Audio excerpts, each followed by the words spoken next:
আখিরি নবী হযরত মুহাম্মদ সাল্লাল্লাহু আলাইহি সাল্লাম তখন মাতৃগর্ভে। পিতা আব্দুল্লাহ মারা গিয়েছেন। মা আমিনা গর্ভের সন্তানকে আঁকড়ে বেঁচে আছেন।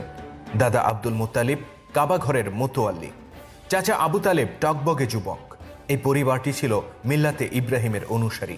সমগ্র আরব পৌত্তলিকতায় ছেয়ে গেলেও রসুলের পূর্বপুরুষেরা ইব্রাহিম আলাইহিস সালামের ধর্মকে যতদূর সম্ভব আঁকড়ে ধরেছিলেন। পবিত্র কাবা আর জমজম কূপের দেখভাল করার দায়িত্ব ছিল তাদের হাতে, আর তাদেরই তত্ত্বাবধানে মক্কা এগিয়ে যায় সমৃদ্ধির দিকে।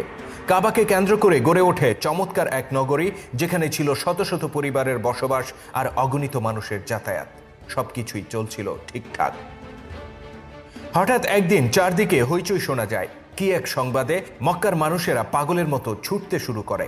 ব্যবসায়ীরা তাদের মালামাল ফেলে পালাতে থাকে। বাচ্চারা আতঙ্কে চিৎকার করে ওঠে। দোকানিরা দোকান বন্ধ করে ছুটে পালায়।